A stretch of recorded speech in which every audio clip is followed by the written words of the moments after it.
खच्चरों पे सफर करते हुए काफी देर गुजर गई और आखिरकार आबादी के इख्तिताम पर दूसरे मकानों से कदरे हटकर एक हवेली नजर आने लगी। संदल खान के खच्चर का रुख उसी खूबसूरत हवेली की तरफ था जो दूसरे मकानों की तरफ पत्थरों ही से बनाई गई थी, लेकिन उसकी तामीर में रंग बिरंगे पत्थरों के इस्तेमाल से अनोखे नकूश और निगार पैदा कर दिए गए थे। संदल खान के खच्चर ने उस हवेली की खुली दहलीज अबूर की ही थी कि बहुत दूर से किसी घंटी की तेज आवाज गूंजने लगी और फिर गालान के पहाड़ धुआंधार फायरिंग से लरज उठे। शायद बस्ती का हर जी रूह दीवानावार गोलियां चला रहा था।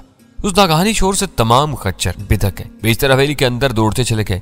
संदल खान अपने खच्चर की लगाम दांतों से कैंचे क्लशिंकोफ चला रहा था, इसलिए उसने अपनी जगह पर चकरा कर खौफजदा आवाजें निकालना शुरू कर दी। मेरा खच्चर पूरी रफ्तार से आबादी की तरफ दौड़ पड़ा। संदल खान के मुसल्ला साथी ने फायरिंग भूल कर नाकाबिले फहम जुबान में कुछ चीखना शुरू कर दिया और अपने खच्चर को मेरे ताक़ुब में डाल दिया। मुझे खौफ था कि कहीं वो पीछे से गोली ही न मार दे। घंटी की तेज आवाज बस चंद सानियों तक सुनाई देती रही, फिर वो भी मादूम होगी और उसके बाद फिजा में सिर्फ गोलियों की घन गरज बाकी रहेगी। ऐसा मालूम हो रहा था जैसे घंटी की आवाज सुनती गालान के रहायशियों पर गोलियां चलाने का दौरा पड़ गया हो। खामोश और पुरसकून फिजा में पैदा होने वाला वह शोर इस कदर भयानक और आसाब शिकन था कि अपने खच्चर की तरह मैं भी बदहवास होकर रह गया था। खच्चर भड़क कर मकानों की तरफ दौड़े जा रहा था। मेरे कुछ समझ में नहीं आ रहा था कि मैं उसे रोकने के लिए क्या करूं।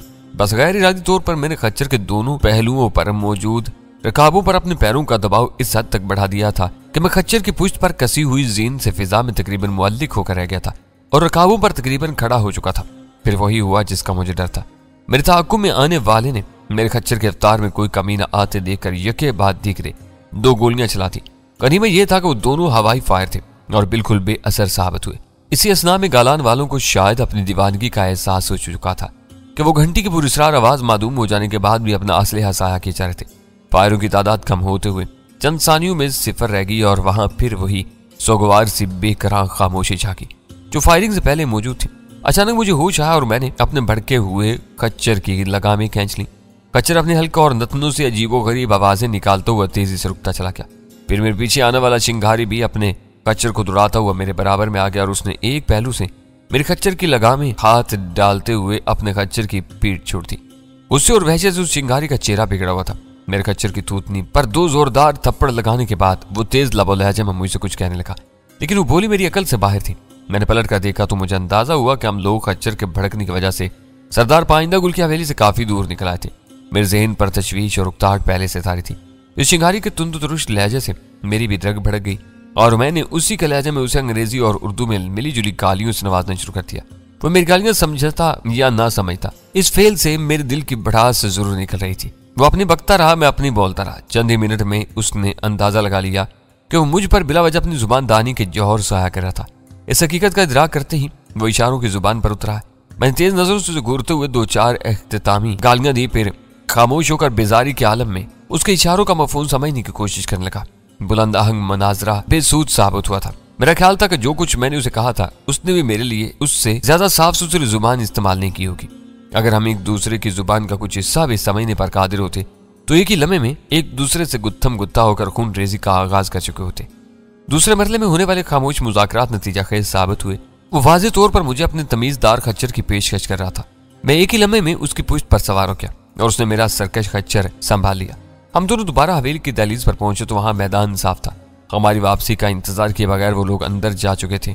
हम खच्चरों पर सवार हवेली के वसीअ अरीज़ ज़हन में दाखिल हो गए। अंधेरा हैरतनाक सुरात के साथ हर तरफ फैलता जा रहा था।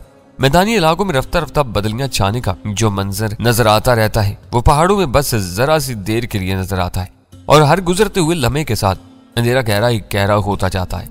आसमान पर हर तरफ से आप बादल फैल चुके थे और सूरज गायब हो चुका था। हम अपने खच्चरों को सेहन में बांधकर दालान में पहुंचे तो वहां पे मौजूद एक शिंगारी ने मुझे अपनी तहवील में ले लिया। लाने वाला वहां से उस अंदाज में लौट गया जैसे उसे हवेली में जाने का हक हासिल नहीं था। हवेली में मशलें रोशन होनी शुरू हो गई थी। वो शख्स मुझे लेकर एक राहदारी में दाखिल हुआ तो मुझे अंदाजा हुआ कि तमद्दन और आसाइशों से दूर रहकर भी इंसान बहुत कुछ कर गुजरने की सलाहियत रखता है। हवेली की तामीर में पहाड़ी पत्थर गारे के अलावा शायद कोई और चीज इस्तेमाल नहीं की गई थी, लेकिन इमारत हर एतबार से आरामदेह और पुरसकून नजर आ रही थी। कुछ देर बाद मुझे मेरे साथियों के पास पहुंचा दिया गया, खाना वगैरह पेश किया गया। उसके बाद मेरे लिए एक खादिम यह हुक्म लेकर आ गया कि मुझे खान बाबा के सामने पेश होना पड़ेगा। तुम मेरा साथ नहीं दोगे? मैंने खान बाबा के दरवाजे के सामने पहुंचकर रुकते हुए से पूछा। हम लोग गैर जरूरी तौर पर खान बाबा का सामना करने से बचते ही हैं। तुम जाओ, यानी अंदर चले आओ। अंदर से उसी गुर्राती हुई जख्मी आवाज ने बराह रास्त मुझे मुखातिब करके उर्दू में कहा, और इस बार मैंने सरदार पाइंदा गुल की आवाज पहचान ली। मैं तुम्हारा इंतजार कर रहा हूँ, मैं आ रहा हूँ खान बाबा, मैंने जल्दी से कहा और सीढ़ियां अबूर करके फौरन उस खला में दाखिल हो गया जो मुनक्किश दरवाजा खुलने से नमूदार हुआ था।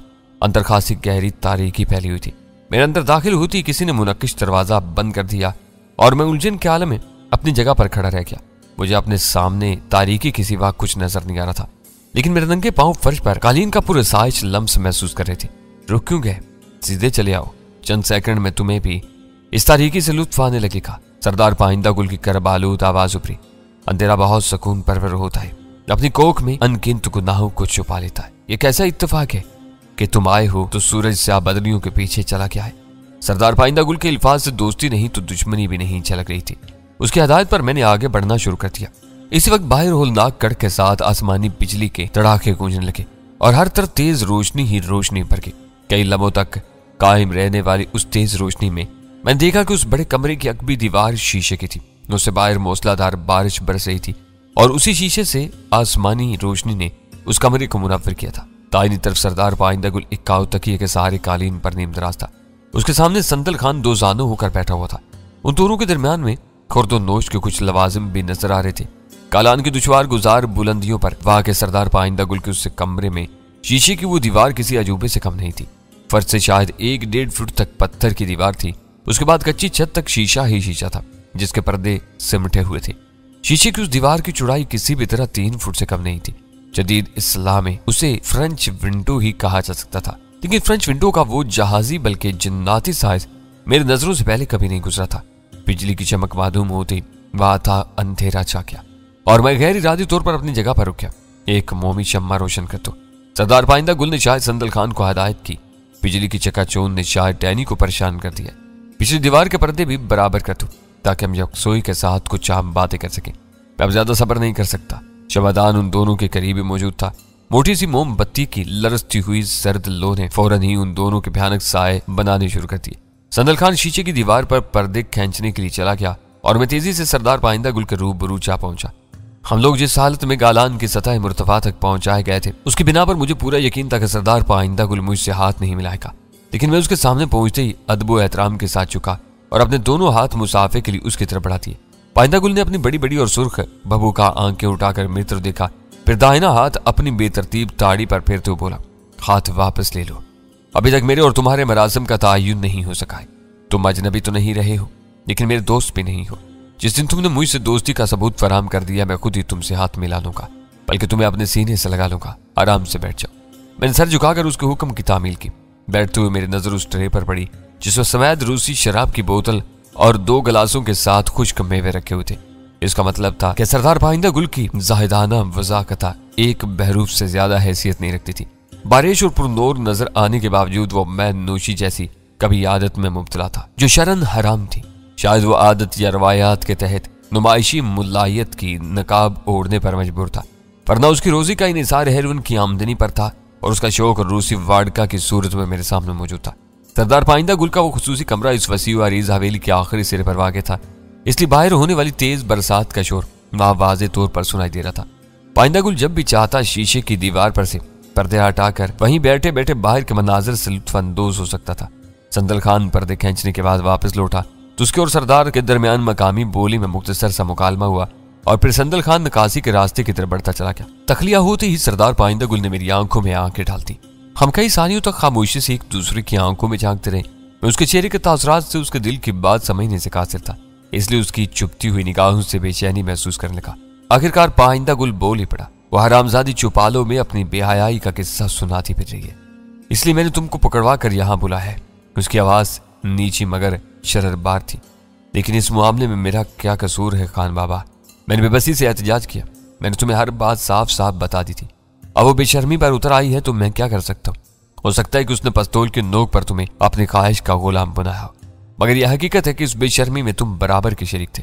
तुम ना होते तो जन्नत गुल को किसी अफसाना तराजी का मौका नहीं मिल सकता था। उसने अपने जज्बात पर काबू रखते हुए तहम्मुल के साथ अपना नुक्ता नजर बयान किया। मेरे वहां होने में भी मेरी मर्जी या पसंद का कोई दखल नहीं था खान बाबा। मैंने इजाजत से कहा, छोटे खान ने मुझे अपने कैदी के तौर पर कोची कैंप वाले आईनी कंटेनर से उस फ्लैट में पहुंचाया था। पुरानी बातें दोहराने की जरूरत नहीं, मुझे सब कुछ मालूम है। लेकिन ये तुम्हारी बदकिस्मती है कि अब जन्नत गुल ने तुम्हारे हवाले से मुझे बदनाम करना शुरू कर दिया है। ये तौहीन मेरी बर्दाश्त से बाहर है, बिल्कुल बाहर है। उसके तेवर देखते हुए मैंने खामोशी ही में अपनी आफियत समझी।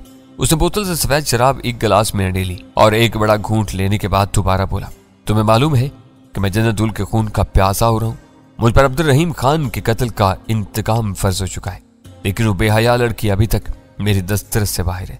अब उसे पकड़ने के लिए तुम्हें भी मेरा साथ देना होगा। यह मेरा सोचा समझा फैसला है। वो एक अजीब शर्त थी। मेरे दिल की धड़कनें बेख्तियार तेज हो गई और मैं धीमे से पूछा, मैं हर तरह तुम्हारा साथ देने के लिए तैयार हूँ। तुम मुझसे किस किस्म का ताउन चाहते हो? मेरे आदमी शिकारी कुत्तों की तरह उस कुतिया का पीछा कर रहे हैं, लेकिन वो शहर में लिख पढ़कर बहुत चालाक हो गई है। वो शिंगारियों को हजारों की भीड़ में भी पहचान लेती है, इसलिए उनके नरगे से बच निकलती है।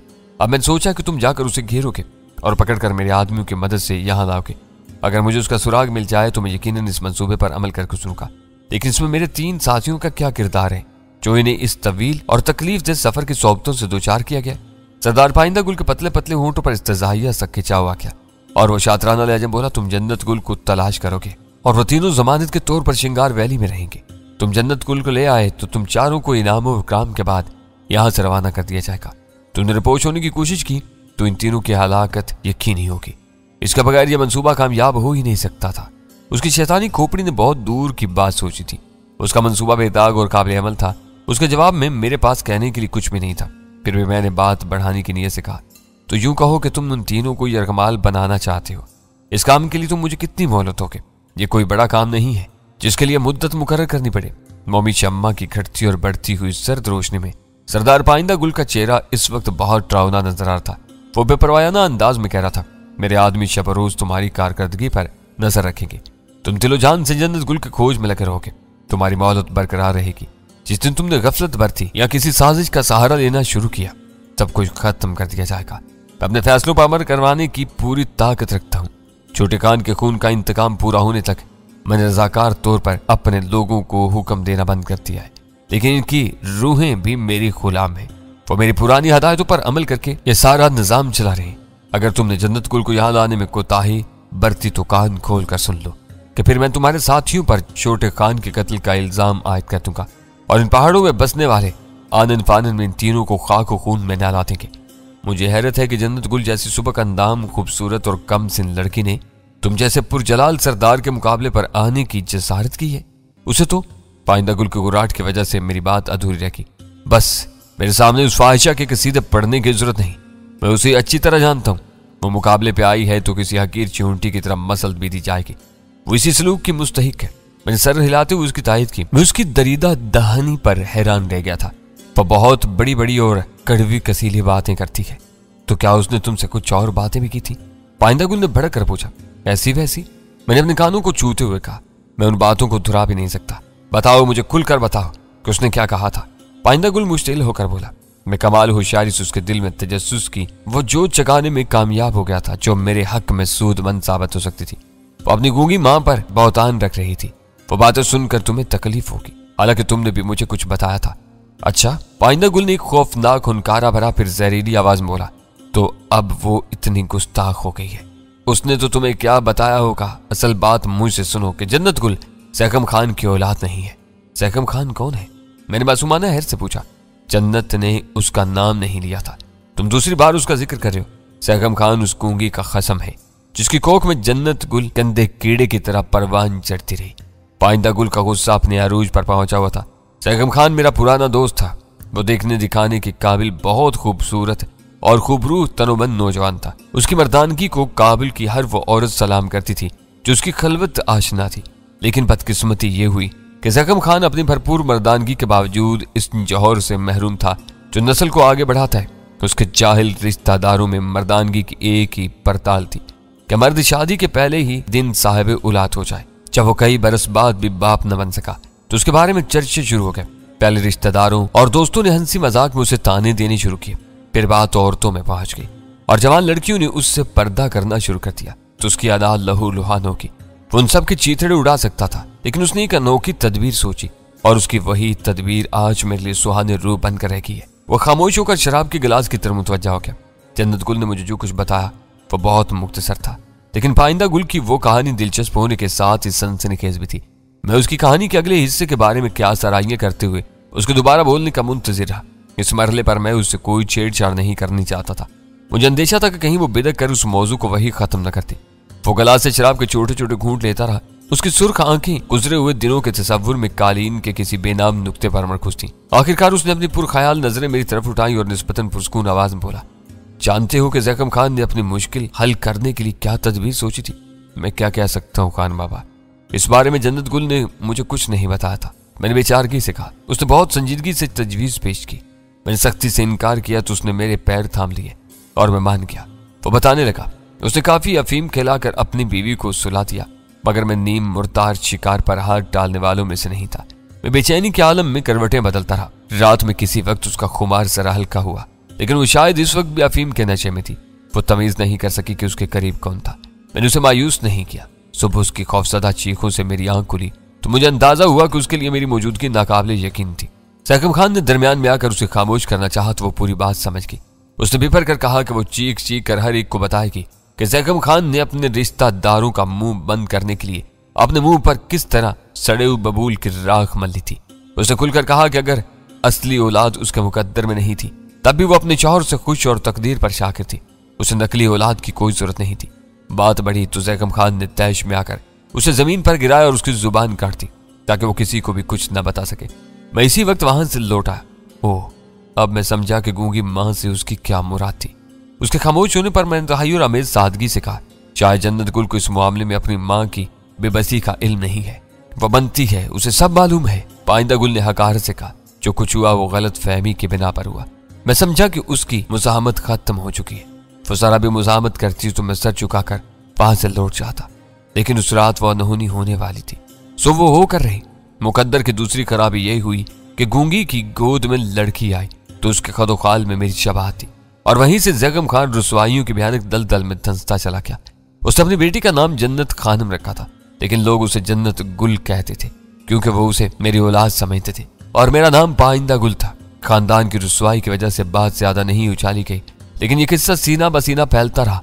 जवानी की दहलीज में कदम रखने तक जन्नत गुल को भी अपनी हम जोलियों से ये सब मालूम हो चुका था। उसने अपनी असल की तरफ लौटने का फैसला कर लिया और फिर किसी न किसी तरह पिशावर में अब्दुल रहीम खान को अपने जाल में फांसने में कामयाब होगी। छोटे खान ने मरते दम तक काबुल नहीं देखा, इसलिए उसे जन्नत गुल के बारे में कुछ मालूम नहीं था। वो उसकी सूरत और जवानी पर मर मिटा। मुझे उसकी इश्क की उड़ती उड़ती खबरें मिली तो मैं खामोश रहा। बहुत से चिंगारी बाहर वालियों से शादी करते आए हैं। मेरे छोटे भाई ने एक कंधारी बाजार की लड़की से शादी करके इन पहाड़ों और अपनी मिट्टी को खैर बात कहा तो मैंने कोई एतराज नहीं किया, लेकिन जब मुझे पता चला कि अब्दुल रहीम खान पर जन्नत गुल ने डोरे डाले हैं तो मैं मुखालिफ हो गया।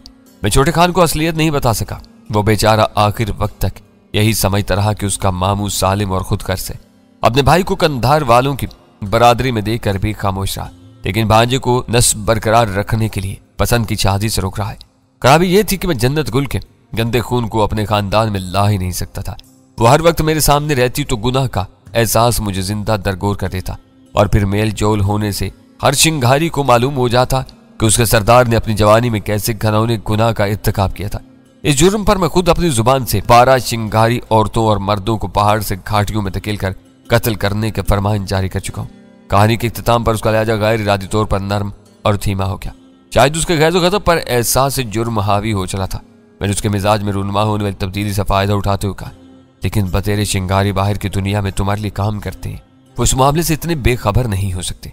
साख और सरदारी इन औरतों से चलती है जिनकी गोदों में हमारे बच्चे पलते हैं, और आज तक शिंगार वैली से किसी औरत ने बाहर कदम नहीं निकाला है। मर्दों की और बात होती है, वो जो बात जहां सुनते हैं वहीं अपने सीनों में दफन कर लेते हैं। फिर जो लोग बाहर जाते हैं वो बाहर के चलन से भी वाकिफ हो जाते हैं। पहाड़ों से बाहर की बस्तियों में दिन रात क्या कुछ नहीं होता, वहां किसी को सजा मिलती है। बल्कि मैंने तो ये देखा है कि बड़े शहरों में आवारा औरतों की बहुत ज्यादा इज्जत की जाती है। हर मुअज़्ज़ज़ आदमी उनसे दोस्ती करने में फख्र महसूस करता है। इनके एक इशारे पर हर वो काम हो जाता है जो लाखों की रकम खर्च करके भी नहीं कराया जा सकता। इस माहौल को देखते हुए हर चिंगारी मेरी अकलौती भूल को नजरअंदाज कर देता होगा। इस बारे में आज तक किसी ने मेरे सामने कोई जिक्र नहीं किया। सब मेरी इज्जत करते हैं। बाहर की दुनिया से तुम अच्छी तरह वाकिफ हो, मैंने पैंतरा बदल कर कहा। इस माहौल में रहकर जन्नत गुल भी बिगड़ जाएगी। क्या यह बेहतर ना होता कि वो किसी हीले बहाने से तुम्हारे ही ज़ेर साया आ जाती। वो ना बिगड़ी होती तो बहुत कुछ हो सकता था, वो तेजी से बोला, लेकिन वो बिगड़ चुकी है। जो लड़की हथियार के नोक पर किसी यरगमाली को अपने नफ्स का शिकार बनाने लगे, और क्या बिगड़ेगी। इस नासूर का अब एक ही इलाज रह गया है कि उसे यहाँ लाया जाए और छोटे खान को कत्ल करने के जुर्म में उसका किस्सा हमेशा के लिए पाक कर दिया जाए। ना वो रहेगी, ना उसकी बहरा रवि की कहानियां सुन सुनकर मुझे सीना कोबी करनी पड़ेगी। इससे अजीब रिश्ता है मेरा। मैं उसे भूल जाना चाहता हूँ, मगर उसकी आवारगी के बारे में सुनकर मेरा खून खौल उठता है, जैसे वो मेरी ही बेटी हो। जायज और नाजायज की बात दूसरी है, मगर यह हकीकत है वो तुम्हारा ही खून है, गंदा खून। वो मुंह बनाकर हकार से बोला, ऐसा खून जिसे फसद खोल कर बहा दिया जाता है। तुम्हारी दूसरी औलादें इस बारे में क्या कहती हैं? मैंने अनजान बनकर पूछा। दूसरी औलादें? उसने अपने सीने की गहराई से एक सांस लेकर कहा, मेरे 3 बेटे थे, लेकिन तीनों जायज और नरीना औलाद। 1 बरस की उम्र को पहुंचने से पहले कुदरत ने मुझसे छीन लिए, और जिस नाजायज लड़की को पैदा होते मर जाना चाहिए था, वो मेरे सीने पर मूंग दलने के लिए अभी तक जिंदा है। लंगड़ा ज़ैगम खान उसकी शादी के बस 5 लाख रुपए कमाने के ख्वाब देख रहा है, लेकिन वो 1 पैसा भी हासिल नहीं कर सकेगा। लंगड़ा? मैंने यार से कहा, तुम तो कह रहे थे कि वो बहुत हसीन और तनोमंद आदमी था। वो पुराना किस्सा था। जब से उसने अपनी इज्जत को खैर बात कहा है, उसके हर नक्श से खबासत टपकने लगी है। एक बार उसकी बीवी ने मुश्तिल होकर उसे मारने की कोशिश की थी। ज़ैगम खान को दूसरी मंजिल से नीचे धक्का दे दिया था, लेकिन वो बगैरत जिंदा रहा। बस उसके एक कोहले की हड्डी टूट गई, जो इलाज के बाद जुड़ चुकी है, लेकिन उस चोट के नतीजे में वो किसी मेंढक की तरह एक टांग पर उछल उछल कर चलता है। वो अपनी बीवी की आबरू का मुहाफिज था, लेकिन उसने खुद अपनी ही साजिश से उसका दामन तार तार कर दिया। उसकी पूरी कहानी से वाकिफ लोग कहते हैं कि अब कुदरत ने उसे इबरत का चाकार बनाकर जिंदा रखा हुआ है। उसकी बीवी गुस्से में होती है तो उसे झाड़ू और जूतियों से मार मार कर घर से निकाल देती है। सुपान से महरूम हो जाने की वजह से उस जाहिल औरत का दुख अंदर ही अंदर पल रहा है। मुझे यकीन है कि लंगड़ा ज़ैगम खान एक दिन उसी के हाथों मारा जाएगा। इसका मतलब है कि अब तुमने भी उससे अपनी दोस्ती खत्म कर दी है।